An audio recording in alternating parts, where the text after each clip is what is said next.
Já são 2 gigantes eliminados e mais da metade do tempo à frente do placar. Por que o Fluminense não consegue repetir o bom desempenho da Sul-Americana no Brasileirão?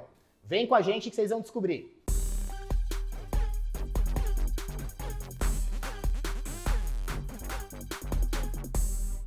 Fala galera, Felipe Masmanier do Footstats, hoje com um convidado mais do que especial aqui. Ele, a enciclopédia, não só do futebol, como de todos os esportes possíveis, o Biratã Leal.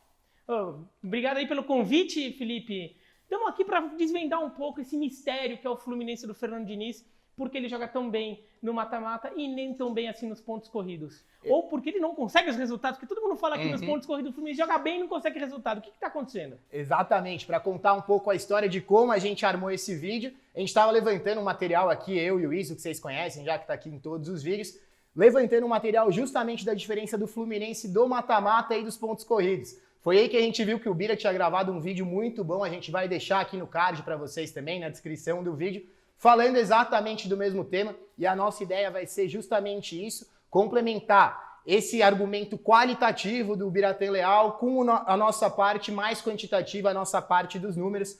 Mas vamos lá, então, vamos começar a falar desses números, desse comparativo do Fluminense da Sula e o Fluminense do Brasileirão. A gente está pegando exatamente essas duas competições em questão, para começar com essa marca aqui de minutagem, ganhando, perdendo, empatando. A gente levantou todos os minutos do Fluminense na Sul-Americana e chegou nessa marca incrível aqui de 52% do tempo ganhando, só 32% empatando e 16% perdendo. É muito raro essa marca, você ficar mais da metade do tempo à frente do placar. Isso muito em função dos gols que tem saído lá no começo do jogo, né, Albirá? Então, é impressionante como o Fluminense, nesses jogos da Sul-Americana, quando ele ganha já fazendo gol rápido, e gol com menos de 20 minutos de jogo já está na frente. No caso do jogo contra o Atlético Nacional, que foi o jogo que mais chamou a atenção, com 20 minutos já estava 3-0. E isso daí ainda conta jogos que o Fluminense nem ganhou, né? Como o jogo contra o Atlético Nacional em Medellín. E já estava na vantagem no placar, já estava na vantagem no placar, então era só também não perder feio porque passava. Então só controlou o jogo. E o jogo em casa contra o Antofagasta, que foi lá no começo da temporada, que daí também o time meio estava se montando, ainda não tinha se achado muito. O Fluminense teve que buscar a classificação no Chile. Se a gente tirasse esses dois jogos, o número ia ser mais bizarro ainda. Maior ainda, exato. Ia ser coisa de 70%, sim, acho, lá pra cima, porque sempre tem conseguido fazer o gol lá no começo. Saiu na frente do placar em 4 dos 6 jogos, aí você exclui o jogo com o Antofagasta, que foi 0-0. Só em 1 saiu atrás do placar. E como o Biratã Leal falou, sempre gols no começo dos jogos. A gente faz um recorte aqui de 15 em 15 minutos e a gente chegou aqui nessa marca de 7 dos 11 gols do Flu na Sul-Americana foram nos primeiros 30 minutos, ou seja, 63%. É exatamente isso que o Bira estava falando, de matar o jogo lá no começo já e não perder a intensidade. A gente vai falar desses números um pouco mais para frente, mas agora a gente mostra justamente o comparativo com essa mesma marca no Brasileirão para mostrar que é um cenário completamente diferente. Se na Sul-Americana o Fluminense fica 52% do tempo à frente do placar, no Brasileirão só 8% do tempo, 65% do tempo empatando e 27% do tempo perdendo. Dá para começar a entender por que dessas diferenças, né, Albirá? Inclusive, mesmo num dos jogos que ganhou, foi um jogo que saiu perdendo 3-0, aquele jogo contra o Grêmio. Quer dizer, no Campeonato Brasileiro o Fluminense não consegue começar tão quente, não consegue começar já eficiente, né? Então o jogo se acomoda. Exato. E acho que o Fluminense não se sente tão confortável nessa situação assim. E você vê como acaba acontecendo, né? O Fluminense quase nunca está em vantagem no marcador. Só saiu na frente do placar em 3 dos 12 jogos, ou seja, na Sul-Americana em 6 jogos, conseguiu sair na frente mais vezes do que no Brasileirão. E só fez um gol nos 30 primeiros minutos. Se lá na Sul-Americana a situação é de 63% de gols nos 30 primeiros minutos, no Brasileirão só 6% dos gols, um único solitário gol na faixa de antes dos 30 minutos. E esse único gol antes dos primeiros 30 minutos no Brasileiro foi contra o São Paulo no último fim de semana, que foi o gol de empate. Quer dizer, não foi o gol nem de sair à frente. Já teve que buscar o resultado, Já teve que buscar o resultado. E agora a gente vai mostrar o reflexo dessa situação do Fluminense na Sul e no Brasileirão, nas estatísticas propriamente ditas, falar de campo e bola mesmo. O que muda no jogo? Quando o Fluminense sai nessa vantagem na Sula, quando o Fluminense não consegue sair na vantagem no Brasileirão, a primeira e mais evidente mudança delas é a queda na posse de bola. Se no Brasileirão O Fluminense tem uma média de 57,4% de posse, a terceira maior do Brasileirão. Na Sul-Americana esse número cai para 53%, muito óbvio, né? Acaba saindo na frente do placar, o adversário tem que buscar o jogo, acaba diminuindo, mas não tanto assim, o time continua com um ímpeto ofensivo muito interessante. O estilo básico do Fluminense é o mesmo. É o time que toca a bola, isso não muda. Por isso que às vezes vendo superficialmente parece que é o mesmo Fluminense, mas o que muda, né? Bom, no Brasileiro o Fluminense ainda tem esses números, poderiam ser um pouco mais altos ainda, mas o Fluminense pegou Botafogo e Santos, que são dois times de posse de bola, então esse confronto acaba de posse de bola acaba diminuindo. O Grêmio também é um time de posse de bola, então até jogar um pouquinho mais para baixo, se não podia ser mais alto. Mas na Sul-Americana tem a questão de jogar contra Peñarol no Uruguai, jogar contra Atlético Nacional lá em Medellín.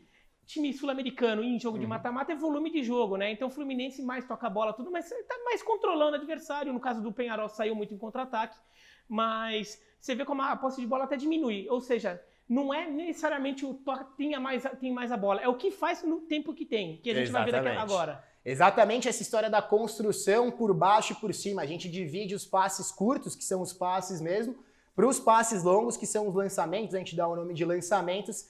E na Sul-Americana, o Fluminense acaba conseguindo equilibrar isso um pouco melhor. 92% do jogo é construído por baixo, enquanto no Brasileirão quase 97%, é a maior marca entre todos os times. Usa pouquíssimo dos lançamentos, 18 por jogo só, é a menor marca do Brasileirão, 20º do Brasileirão nessa marca. E aí no número de verticalidade, isso acaba surgindo muito bem. Eu estava comentando com o Bira aqui antes de começar o vídeo, que esse é o número que mais vai ao encontro do que ele falou no vídeo, da intensidade, essa diferença na intensidade do Fluminense buscar o jogo de uma maneira bem direta. Na Sul-Americana, uma finalização a cada 33 passes. No Brasileirão, uma finalização a cada 41 passes. Então, realmente é reflexo dessa mudança.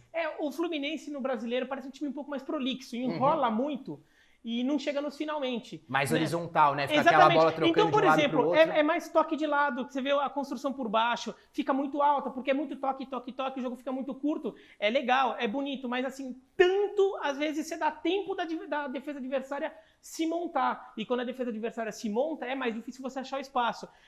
O Fluminense do mata-mata é um Fluminense que é um pouquinho mais incisivo.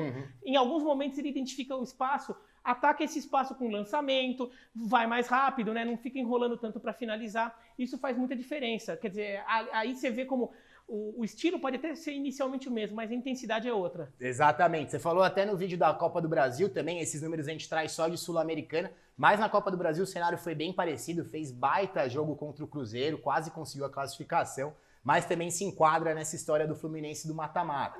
O Fluminense contra o Cruzeiro, no jogo de ida principalmente, era o Fluminense da Sul-Americana que a bola não entrou. O jogo foi igualzinho, só faltou que a bola não entrou. Quer dizer, entrou no finalzinho ali, né? Enfim, a gente falou da construção de jogo do Fluminense, agora a gente vai falar da conclusão, como o Fluminense consegue chegar nessa hora da finalização. Primeiro de tudo, é importante destacar, média de finalizações no Brasileirão, 12,7 finalizações por jogo, exatamente a mesma média que o time consegue de finalizações na Sul-Americana. Aí o grande destaque disso vem, como a gente acabou de mostrar para vocês, na Sul-Americana o Fluminense está quase o tempo inteiro à frente do placar e ainda assim consegue entregar um volume de quase 13 finalizações por jogo. Então mostra bastante que continua com essa intensidade, com esse volume de jogo. A gente destaca especialmente as finalizações em cruzamentos, que tem uma diferença bem grande aí entre os dois campeonatos. No Brasileirão, o Fluminense cruza 23,3 bolas por jogo. Aqui entram cruzamentos rasteiros também, a gente engloba cruzamentos altos e cruzamentos rasteiros. É um time que cruza bastante, foca mais pelo rasteiro mesmo. E na Sul-Americana, 18,3. São 5 cruzamentos a menos por jogo, mas consegue acertar mais, né? Quase 1 a mais por jogo. 6,7 na Sul e 5,8 no Brasileiro. É questão da qualidade. E aquilo que a gente estava falando, quando a defesa adversária se monta, é mais difícil você achar esse espaço. Agora, quando você vai mais rápido, a defesa às vezes ainda está com algum espaço que não foi preenchido, você acha o seu jogador livre. Né? E essa coisa do cruzamento rasteiro é importante no futebol de hoje. Vê o Manchester City jogar. O tempo inteiro. O tempo inteiro. O Santos, o Sampaoli também, fazendo direto muito cruzamento rasteiro, o cara na pequena área tocando pra dentro. Mas porque tocou a bola e chegou lá, né? Não é aquele cruzamento que pega a bola intermediária e manda o balão. Perfeito. E se a defesa tá menos postada na Sul-Americana, o Fluminense consegue chegar mais com essa bola cruzada, consegue ter mais acerto, acerta 36,4% dos cruzamentos e consegue, vejam só, esse número aqui muito incrível também, finalizações com origem em cruzamento é essa quarta linha aqui. Conseguiu 26 finalizações com origem em cruzamento na Sul-Americana e as mesmas 26 no Brasileiro. A diferença é que no Brasileiro jogou o dobro de vezes, jogou 12 jogos contra 6 da Sula e cruzou 280 bolas contra 110 na Sul-Americana. O que dá essa eficiência aqui que na Sula, uma finalização com origem em cruzamento a cada 4 cruzamentos e no Brasileirão uma finalização a cada 11. Que também vai aquele negócio, né? A defesa montada, você demorou muito, defesa se armou, o defensor tira, não termina em finalização. A gente vai vendo como todos esses números se encaixam muito bem, como né? vai se encaixando num padrão de comportamento, né? Num padrão de estilo de jogo. E agora, falando da parte defensiva, a parte que o Fluminense tem muitos problemas no Brasileirão, tá com uma defesa muito frágil, sofre praticamente o mesmo número de finalizações nas duas competições, 10,3 na Sula contra 10,8 no Brasileiro. Não sofre tanta finalização assim no Brasileirão, tanto que é só o 17º, o quarto time que menos sofre finalizações, mas aí que entra o problema, nas finalizações certas. O time do Flu não consegue bloquear as finalizações dos adversários. No Campeonato Brasileiro, só 10% das finalizações bloqueadas, a pior marca entre todos os times, 20º. Já na Sul-Americana esse número dobra para 20% e aí é inversamente proporcional à história da defesa postada. O Fluminense consegue ter a sua defesa postada de uma maneira um pouco melhor e aí consegue criar mais dificuldade para os adversários. E isso que eu vou falar agora é uma teoria, é uma hipótese que depois tinha que ser estudada. Até o pessoal da comissão técnica do Fluminense deve estar pensando nisso. Mas como no Brasileiro o time fica fica mais com a posse de bola, né, o adversário fica com menos. O adversário acaba tendo jogando muito direto. E às vezes a defesa do Fluminense não se postou. E daí tem um problema. O time deixa chutar muito e tem um problema claro no gol. Né? O Muriel chegou agora para tentar ajustar. Antes era o Rodolfo que estava dando problema. O Muriel até acabou já falhando nesse fim de semana, mas... já mostrou bons momentos também, já fez boas defesas. Contra o Peñarol foi bem, né?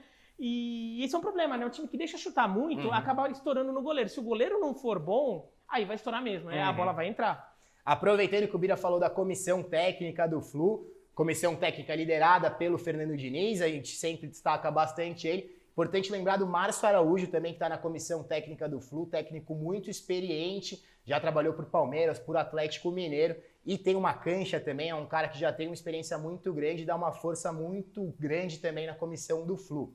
Voltando aqui aos números, com essa eficiência negativa aí no Brasileirão, o Fluminense acaba sofrendo um gol a cada 6 finalizações dos adversários. É o time que menos exige que os adversários chutem para sofrer um gol. Esse número dobra na Sula, um gol sofrido a cada 12,4 finalizações.